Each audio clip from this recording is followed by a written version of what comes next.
जय हिंद का नारा किसने दिया था? JL नेहरू ने, सुभाष चंद्र बोस ने, भगत सिंह ने या BG तिलक ने? तो इसका जो राइट आंसर होगा दोस्तों सुभाष चंद्र बोस ने होगा। तथा यहाँ पे कुछ ऑप्शन है उसके बारे में हम लोग डिस्कशन कर लेते हैं। जैसे कि JL नेहरू ने भी यहाँ पे एक नारा दिया था, वो नारा था आराम हराम है। आपका अगर के परीक्षा में पूछ सकता है कि आराम हराम है किसने दिया, तो JL नेहरू ने दिया था। तथा भगत सिंह ने भी एक नारा दिया था इनकलाब जिंदाबाद का। तथा BG तिलक ने भी दिया था स्वराज मेरा जन्मसिद्ध अधिकार है, मैं इसे लेकर रहूँगा। आई होप कि आप बातें समझ रहे होंगे। नेक्स्ट सवाल की तरफ चलते हैं दोस्तों। आज़ाद हिंद सरकार की घोषणा की गई किस तारीख को? 26 जनवरी 1930 को, 8 अगस्त 1942 को, 21 अक्टूबर 1943 को या 18 अगस्त 1946 को? तो इसका जो राइट आंसर होगा दोस्तों मेरा होगा ऑप्शन नंबर सी, 21 अक्टूबर 1943 को। जहाँ पर डिस्कशन की ज़रूरत होगा मैं कर दूँगा, आपको घबराने की कोई ज़रूरत नहीं है। आज़ाद हिंद फौज का प्रधान कार्यालय कहाँ स्थित है? टोक्यो में, रंगून में, बर्लिन में, दिल्ली में? जैसे कि पता है आज़ाद हिंद फौज की जो स्थापना हुआ था 1943 ईस्वी में सुभाष चंद्र बोस ने किया था।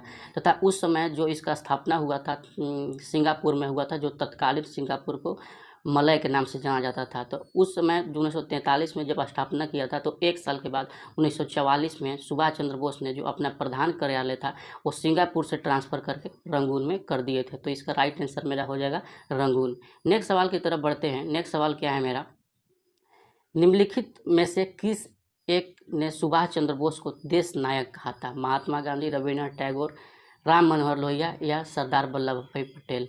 तो इसका जो राइट आंसर होगा दोस्तों वो होगा मेरा राइट आंसर उसका होगा मेरा यहाँ पे रविन्द्रनाथ टैगोर। रविन्द्रनाथ टैगोर ने जब शांति निकेतन जो है कोलकाता में थे सुभाष चंद्र बोस के साथ में 1938 में जब ये निर्विरोध चुनाव जीते थे, उसी समय इन्होंने बोला था कि जो देश नायक हैं वो सुभाष चंद्र बोस हैं। तथा महात्मा गांधी ने भी सुभाष चंद्र बोस को देशभक्तों का देशभक्त नाम से बुलाया था उस समय। तो आपको ये भी पूछ सकता है कि सुभाष चंद्र बोस को किसने देशभक्तों का देशभक्त कहा था? तो वो कहा था महात्मा गांधी ने। नेक्स्ट सवाल की तरफ बढ़ते हैं। आप वीडियो को लास्ट तक जरूर देखें, आप बीच में छोड़ के चले जाइएगा, बहुत आगे बाद में परेशानी होने वाली है। बस मैं आपको यही कहूँगा। किसने कहा था तुम मुझे खून दो मैं तुम्हें आज़ादी दूंगा? ऑप्शन है महात्मा गांधी, सुभाष चंद्र बोस, बाल गंगाधर तिलक या भगत सिंह ने? तो ये जो मेरा इसका राइट आंसर होगा दोस्तों, राइट आंसर होगा 1943 में जब आज़ाद हिंद फौज की स्थापना हो रहा था। उस समय सुभाष चंद्र बोस ने कहा था अभी तो हम लोगों ने कुछ नहीं किया है अपने देश के लिए, अभी तो अपने सर का आहुति देना स्वाधीनता के लिए अभी बाकी है। उसी समय इन्होंने ये नारा दिया था तुम मुझे खून दो मैं तुम्हें आज़ादी दूंगा। आई होप कि आप बातें समझ रहे होंगे। यहाँ पे जो एक और ऑप्शन है मेरा भगत सिंह ने इनकलाब जिंदाबाद का नारा दिया था। तथा एक है महात्मा गांधी ने करो और मरो का नारा दिया था। और बाल गंगाधर तिलक के लिए स्वराज मेरा जन्मसिद्ध अधिकार है। आई होप कि आप मेरे बात को समझ रहे होंगे। नेक्स्ट क्वेश्चन की तरफ चलते हैं। नेक्स्ट क्वेश्चन है मेरा अखिल भारतीय फॉरवर्ड ब्लॉक की स्थापना के लिए सुभाष चंद्र बोस से जुड़े और INA आंदोलन के साथ जुड़े रहे। पहले हम देख सकते हैं यहाँ पे एक दो टर्म आ रहा है INA और फॉरवर्ड ब्लॉक। जो फॉरवर्ड ब्लॉक की स्थापना हुआ था 1939 ईस्वी में सुभाष चंद्र बोस ने किया था। तथा सेम इन्होंने INA की स्थापना 1942 ईस्वी में किया था। तो इसका जो ऑप्शंस है इस क्वेश्चन का जयप्रकाश नारायण, शीलभद्र, वैकुंठ शुक्ल या राम नारायण प्रसाद। तो इसका राइट आंसर जो होगा मेरा दोस्तों शीलभद्र याजी होगा। जैसे कि आप देख सकते हैं BPSC 2016 में ये सवाल पूछा गया है। नेक्स्ट क्वेश्चन की तरफ हम बढ़ते हैं। नेक्स्ट क्वेश्चन है मेरा, एक सेकंड दोस्तों। नेक्स्ट क्वेश्चन है भारतीय स्वतंत्रता संघर्ष के दौरान निम्नलिखित में से किसने द फ्री इंडियन लीजन नामक सेना बनाई? द फ्री इंडियन लीजन नामक, तो वो सेना जो ऑप्शन है इसका देख लेते हैं। लाला हरदयाल, रास बिहारी बोस, सुभाष चंद्र बोस, BD सावरकर। तो इसका जो राइट आंसर होगा दोस्तों मेरा होगा सुभाष चंद्र बोस ने। तथा एक लाला हरदयाल ने भी 1913 ईस्वी में एक सेना बनाई थी। कौन सा सेना बनाई थी आप उसको कमेंट सेक्शन में बता सकते हैं, मैं बताऊंगा बाद में, ठीक है। आप नेक्स्ट की सवाल की तरफ बढ़ते हैं। इनमें से किसने रानी लक्ष्मीबाई रेजिमेंट की स्थापना की? ऑप्शन है रास बिहारी बोस, वल्लभ भाई पटेल, लक्ष्मी स्वामीनाथन सुभाष चंद्र बोस। तो इसका जो राइट आंसर होगा दोस्तों सुभाष चंद्र बोस होगा। वीडियो को अगर अभी तक आप लोग लाइक नहीं किए तो जल्दी से लाइक कर लो दोस्तों, आप लोग के लिए ही इतना हम मेहनत कर रहे हैं। ठीक है, नेक्स्ट के सवाल की तरफ चलते हैं। नेक्स्ट सवाल मेरा है, आज़ाद हिंद फौज के किस सैनिक को 7 वर्षों का कारावास का दंड दिया गया था? ऑप्शन है Aruna Asaf Ali sorry, option B Shahnawaz, option C Rashid Ali, option D Ras Bihari Bose. तो इसका जो राइट आंसर होगा राशिद अली होगा। जब आज़ाद हिंद फौज का जब स्थापना किया गया था उस समय अंग्रेज़ों के द्वारा इसको गिरफ्तार करके इनका मुकदमा लाल किला पर चल रहा था, तो उसी के बारे में ये बातें हो रही है। नेक्स्ट सवाल है जो मेरा नेक्स्ट सवाल है, आज़ाद हिंद फौज के अधिकारियों के उनके लाल किले में चल रहे मुकदमे में उनके पक्ष से निम्नलिखित में से किसने वकालत की थी? CR दास, MA जिन्ना, मोतीलाल नेहरू या सर T स्प्रू ने? किसने किया था? अब देख सकते हैं ये सवाल मतलब कितनी बार पूछा गया, 2008 में, 2010 में, 2013 में, UPPCS में। तो इतना गारंटी है, मतलब ज़्यादा चांसेस है कि आपका जो शिक्षक बहाली चल रही है उसमें पूछ सकता है। तो इसका जो राइट आंसर होगा सर TV स्प्रू होगा। हमेशा याद रखें, आप जो भी लास्ट क्लास मैंने पढ़ाए हैं उसका 6 क्लास जो लास्ट हो गए हैं उसका आप रिवीजन करते रहिए। अगर रिवीजन नहीं कीजिएगा तो आप बिल्कुल भूल जाइएगा और पढ़ाने का मेरा बिल्कुल कोई मतलब नहीं रह जाएगा। फिर हमेशा आप बीच बीच में जब भी आपको टाइम मिला वीडियो को उसको आप लोगों को रिवाइज करते रहिए, देख लीजिए या तो डाउनलोड कर लीजिए। ठीक है, नेक्स्ट सवाल की तरफ बढ़ते हैं। नेक्स्ट सवाल मेरा क्या है? नेक्स्ट सवाल है, इनमें से 1945-46 में दिल्ली में हुए INA के मुकदमे के पक्ष में वकील कौन थे? राजेंद्र प्रसाद, भूला भाई देसाई, KM मुंशी, सरदार पटेल या कोई नहीं? तो इसका जो राइट आंसर दोस्तों होगा वो भूला भाई देसाई होगा। जैसा कि देख सकते हैं BPSC 2020 में पूछा गया सवाल है। नेक्स्ट सवाल की तरफ चलते हैं। नेक्स्ट सवाल क्या है मेरा? नेक्स्ट सवाल नहीं है, थोड़ा सा कोई इंपॉर्टेंट पॉइंट है उसको देख लेते हैं। ये आपको एग्जाम में डायरेक्ट टू डायरेक्ट देखने को मिल सकते हैं। जो वेवेल योजना थी, आप डेट नहीं भी याद रखें तो कोई दिक्कत नहीं है, लेकिन आपको ईस्वी सन याद रहना चाहिए। वेवेल योजना जो शुरुआत हुई थी 1945 ईस्वी में, शिमला सम्मेलन जो हुआ था 1945 ईस्वी में। यहाँ पे एक और आता है शिमला सम्मेलन और शिमला समझौता। तो शिमला समझौता जो हुआ था 1972 ईस्वी में हुआ था। भारत और पाकिस्तान के बीच आधी रात में ये सम्मेलन हुआ था, याद रखिएगा। शिमला सम्मेलन और समझौता में आप कंफ्यूज नहीं होइएगा। शिमला सम्मेलन जो हुआ था 1945 में हुआ, शिमला सम्मेलन जो हुआ 1972 में हुआ। आई होप कि आप बातें समझ रहे होंगे। ठीक है, नेक्स्ट सवाल की तरफ बढ़ते हैं। नेक्स्ट क्या है? नौसेना विद्रोह कब हुआ था? 1946 में हुआ था। आज़ाद हिंद फौज की पर मुकदमा कब हुआ था? 1945 में ये मुकदमा हुआ था जो लाल किला पर चल रहा था। नेक्स्ट सवाल की तरफ देखते हैं। सुभाष चंद्र बोस का राजनीतिक गुरु कौन था? ऑप्शन है GK गोखले, CR दास, BP पॉल, BG तिलक। तो इसका राइट आंसर होगा दोस्तों CR दास ने। ठीक है, और एक महान एक शख्सियत का जो राजनीतिक गुरु थे GK गोखले थे, वो कौन है? आप कमेंट सेक्शन में ज़रूर बताइए कौन है। ठीक है, नेक्स्ट सवाल की तरफ चलते हैं। नेक्स्ट सवाल है मेरा, कैबिनेट मिशन की अध्यक्षता किसके द्वारा की गई? तो इसको पहले सवाल को बताने से पहले कुछ मैं इसका बैकग्राउंड आपको समझा देता हूँ। जैसे कि आपको पता होगा 1942 ईस्वी में क्रिप्स मिशन भारत आता है तथा भारत को एक डोमिनियन स्टेट देने का घोषणा करता है। अब डोमिनियन स्टेट क्या है मैंने लास्ट वीडियो में डिस्कस कर चुके हैं, इसलिए मैं इस वीडियो में नहीं बताऊँगा। तो जो डोमिनियन स्टेट के बारे में उन्होंने देने का बात करता है, भारतीयों ने उसको ठुकरा देता है। उसके बाद क्रिप्स मिशन रद्द हो जाता है, उसके बाद वापस चला जाता है तथा कैबिनेट मिशन के रूप में एक वहाँ का जो इंग्लैंड का प्रधानमंत्री थे फिर भेजते हैं 3 सदस्यों का एक ग्रुप में, जिसका जो हेड होते हैं सर पैट्रिक लॉरेंस होते हैं और तथा जो 2 और सदस्य होते हैं वो जो लास्ट टाइम में आए होते हैं स्टैनफोर्ड क्रिप्स और एक होते हैं AV अलेक्जेंडर। 3 लोग भारत आते हैं, उसी 3 स्तरीय कमेटी को हम लोग बोलते हैं कैबिनेट मिशन। और आगे जैसे जैसे क्वेश्चन मिलते जाएंगे मैं इसके बारे में आपको बताते जाऊँगा। आई होप कि आप इतने बातें समझ गए होंगे। अब इस सवाल को देख लेते हैं। कैबिनेट मिशन की अध्यक्षता किसके द्वारा की गई? AV एटली, स्टैनफोर्ड क्रिप्स, एटली या लॉरेंस के द्वारा? तो ये जो इसका राइट आंसर होगा वो मेरा होगा P लॉरेंस के द्वारा। AV Lawrence, P Lawrence, AV Lawrence कहीं कहीं देते रहता है, आप लोग लॉरेंस याद रखिए। सर पैट्रिक लॉरेंस भी होता है, इसका फुल फॉर्म होता है P का।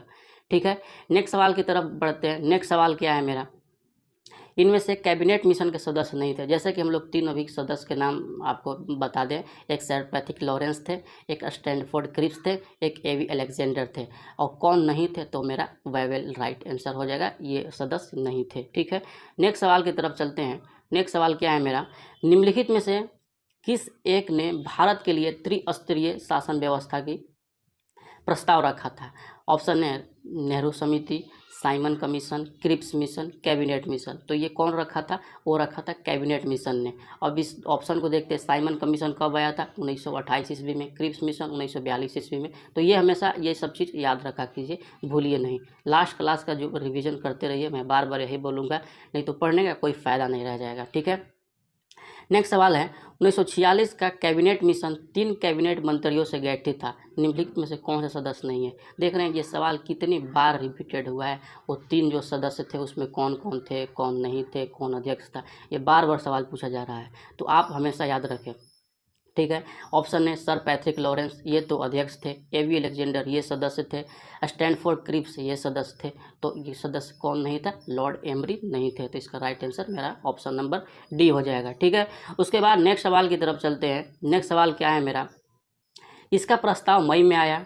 इसमें अभी भी भारत को विभाजन मुक्त रहने की आशंका थी, जिसका ब्रिटिश प्रांतों से मिलकर बने एक संघीय राज्य का स्वरूप होना था। किसका उदाहरण है? किसके संबंध में ये चीज़ बोला गया है?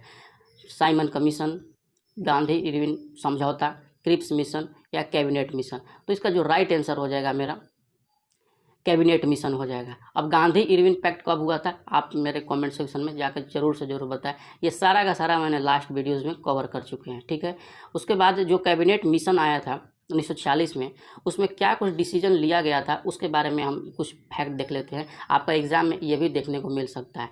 जैसे कि जब वो भारत आया था उसमें कुछ प्रस्तावों पर घोषणा किया गया। वो प्रस्ताव कौन कौन थे? पहला जो था, भारत की एकता बनाई रखी जाए, जो कि पाकिस्तान अलग देश का मांग कर रहा था। स्टार्टिंग में था कि नहीं, उसको अलग नहीं किया जाएगा। मुस्लिम लीग के पाकिस्तान की मांग को ठुकराया। उसके बाद भारत एक संघ होगा जिसमें ब्रिटिश प्रांत एवं देशी रियासतें शामिल होंगी। ठीक है, उसके बाद 4 नंबर जो था, संविधान निर्मात्री संघ यानी कि संविधान सभा का गठन किया जाएगा। ठीक है, ये 4 जो प्रस्ताव थे कैबिनेट मिशन के द्वारा पास किया गया था। ये भी आप लोग का ऑप्शंस में ऐसा कुछ सवाल देखने को मिल सकते हैं इसके रिलेटेड, तो आप इस फैक्ट को याद रखिएगा। ठीक है, नेक्स्ट सवाल की तरफ बढ़ते हैं। नेक्स्ट सवाल क्या है मेरा? वो कौन सा कांग्रेस अध्यक्ष था जिसने क्रिप्स मिशन और लॉर्ड वेबल दोनों की अर्हताएँ देखी? जैसे कि हम लोग जानते हैं, लास्ट वीडियो में बताए थे, 1940 से ईस्वी से लेकर 1945 ईस्वी तक कांग्रेस का कोई अधिवेशन नहीं हुआ था। उसमें मात्र और मात्र जो अबुल कलाम आज़ाद थे 1940 ईस्वी में उनको अध्यक्ष बनाया गया था, वही कंटिन्यू रहते हैं। तो इसी बीच में ये दोनों लोग आते हैं, तो उसका जो कांग्रेस का अध्यक्ष कौन होगा? तो मेरा हो जाएगा अबुल कलाम आज़ाद। आई होप आप बात याद रखिएगा। उसके बाद और इसमें कुछ ऑप्शन दिए गए हैं। जेबी कृपलानी जो थे, जेबी कृपलानी भारत के स्वतंत्रता के समय कांग्रेस के अध्यक्ष थे। तथा जो सी राजगोपालचारी थे, स्वतंत्र भारत के प्रथम भारतीय गवर्नर जनरल बने थे सी राजगोपालचारी। तथा जवाहरलाल नेहरू मेरे प्यारा भारत का प्रथम प्रधानमंत्री थे। इतना याद रखिएगा। नेक्स्ट तरफ बढ़ते हैं, क्वेश्चन की तरफ। कैबिनेट मिशन के भारत आगमन के समय भारतीय राष्ट्रीय कांग्रेस के अध्यक्ष कौन था? सेम वही क्वेश्चन आपका आ गया, तो इसका राइट आंसर मेरा होगा मौलाना अबुल कलाम आज़ाद। ठीक है, नेक्स्ट सवाल की तरफ बढ़ते हैं। नेक्स्ट सवाल क्या है मेरा? संविधान सभा जिसने भारतीय संविधान का निर्माण किया का गठन किया गया था, किसके अनुसार किया गया था? ऑप्शन है इंडियन इंडिपेंडेंट एक्ट के अंतर्गत, गवर्नमेंट ऑफ इंडिया 1935 के अंतर्गत, महारानी की घोषणा के अंतर्गत या कैबिनेट मिशन प्लान के अंतर्गत। तो संविधान सभा का जो दोस्तों गठन हुआ था वो कैबिनेट मिशन 1946 के अंडर में गठन हुआ था। ठीक है, इतना बात आप लोग समझ गए थे। उसके बाद यहाँ पे एक सवाल है, संविधान सभा का पहला सत्र कब हुआ? 16 अगस्त 1947, 26 जुलाई 1948, 9 दिसंबर 1946 या 26 नवंबर 1946 को? तो इसका जो राइट आंसर होगा 9 दिसंबर 1946 को। यहाँ पे 3 डेट आता है, एक 9 दिसंबर, 11 दिसंबर और 13 दिसंबर। ये तीनों डेट आप लोग याद रखिएगा, ये तीनों से सवाल खूब बनते हैं। 9 दिसंबर के जो संविधान सभा का प्रथम अधिवेशन हुआ था, इसमें डॉक्टर सच्चिदानंद सिन्हा को अस्थायी सदस्य नियुक्त किया गया था। उसके 2 दिन के बाद जो 11 दिसंबर को संविधान सभा का अधिवेशन हुआ था, इसमें अस्थाई अध्यक्ष जो था वो डॉक्टर राजेंद्र प्रसाद को बनाया गया। उसके बाद जो 13 दिसंबर का संविधान सभा का अधिवेशन होता है, उसमें जवाहरलाल नेहरू ने एक उद्देश्य प्रस्ताव पारित करते हैं जिसमें संविधान सभा के बनाए गए समितियों के बारे में जिक्र करते हैं। ठीक है, आई होप कि आप ये 3 डेट 9, 11, 13 दिसंबर 1946 नहीं भूलिएगा, ये इम्पोर्टेंट चीज़ है। ठीक है, उसके बाद नेक्स्ट सवाल है, सच्चिदानंद सिन्हा किसके साथ जुड़े थे? भारत छोड़ो आंदोलन, दांडी मार्च, सविनय अवज्ञा आंदोलन या इसमें कोई नहीं। तो इसका जो राइट आंसर होगा 1942 भारत छोड़ो आंदोलन, सविनय अवज्ञा आंदोलन 1930 ईस्वी, दांडी मार्च 1930 ईस्वी, याद रखिएगा। ठीक है, और नेक्स्ट सवाल की तरफ बढ़ते हैं। नेक्स्ट सवाल क्या है मेरा, जिनमें से किसने ब्रिटिश युग की केंद्रीय लेजिस्लेटिव असेंबली एवं स्वतंत्र भारत के संसद में अध्यक्ष का पद संभाला? यानी कि लोकसभा के प्रथम अध्यक्ष कौन थे? यही बस डायरेक्ट आप याद रखिएगा। यानी कि जीवी मालवांकर मेरा यहाँ पे राइट आंसर होगा। ये अनंत स्वयं अयंगद पहलम उपाध्यक्ष थे, याद रखिएगा इसको भी। ठीक है, उसके बाद नेक्स्ट सवाल की तरफ बढ़ते हैं दोस्तों। नेक्स्ट सवाल क्या है मेरा, 1946 में गठित अंतरिम कैबिनेट की अध्यक्षता किसने की थी? 1946 में जो अंतरिम कैबिनेट की अध्यक्षता होती वो किसने की थी? तो वो की थी जवाहरलाल नेहरू ने। ये ऑप्शन आप पढ़ लीजिएगा, आप ऑप्शन याद रखिएगा, जवाहरलाल नेहरू। नेक्स्ट सवाल की तरफ बढ़ते हैं। देख रहे हैं जैसे ये सवाल जो पूछा गया IAS 2003, आप लोगों को बीपीएससी चाह रहा है कि आप IAS बनकर आएँ, न कि बिहार शिक्षक बन के आए। इन बातों का आप हमेशा याद रखें। आप हर चीज़ों को अच्छे ढंग से पढ़िए तथा अपने आने वाले भविष्य यानी बच्चों के भविष्य को संवारने में अपना योगदान कीजिए। ठीक है, नेक्स्ट सवाल जो है, 1946 में बनी अंतरिम सरकार में डॉक्टर राजेंद्र प्रसाद के पास कौन सा विभाग था? कौन सा विभाग था? ऑप्शन है रक्षा विभाग, विदेश विभाग, खाद्य एवं कृषि विभाग या इनमें से कोई नहीं। तो इसका जो राइट आंसर होगा दोस्तों खाद्य एवं कृषि विभाग, जो हमारा प्रथम थे राजेंद्र प्रसाद राष्ट्रपति, उनसे वो उनके पास अंडर में थे खाद्य एवं कृषि विभाग। ठीक है, नेक्स्ट सवाल की तरफ बढ़ते हैं दोस्तों। नेक्स्ट सवाल है मेरा, अंतरिम सरकार 1946 में रेल मंत्रालय किसके अंडर में था? बलदेव सिंह, टी चुंद्रीनगर, सॉरी कुछ भी हो पढ़ लीजिएगा थोड़ा सा अच्छे से, चुंद्रीगर, अब्दुल रब निस्तार या आसफ अली। तो इसका जो राइट आंसर होगा दोस्तों आसफ अली था। एक बलदेव सिंह के बारे में सवाल आता है, रक्षा मंत्रालय इनके अंडर में था। प्रथम रक्षा मंत्री कौन थे? बलदेव सिंह थे। आप इतना बातों को याद रखें। ठीक है, और नेक्स्ट सवाल की तरफ बढ़ते हैं। नेक्स्ट सवाल क्या है मेरा, निम्नलिखित में से कौन सी तिथि को मुस्लिम लीग ने सीधी कार्रवाई दिवस के रूप में मनाया था? 13 अगस्त 1946, 14 अगस्त 1946, 15 अगस्त 1946 या 16 अगस्त 1946। तो इसका जो राइट आंसर होगा 16 अगस्त 1946 को। जैसे ही कैबिनेट मिशन ने पाकिस्तान को अलग राष्ट्र घोषित करने से मना कर दिया गया था, उसी समय मुस्लिम लीग ने एक भय का माहौल बनाया बाहर में। जैसे नोआखली जो दंगा हुआ था, ये सब हुआ था, उसी को यहाँ पे सीधी कार्रवाई दिवस के रूप में मनाया था इन्होंने, मतलब डराने का धमकाने का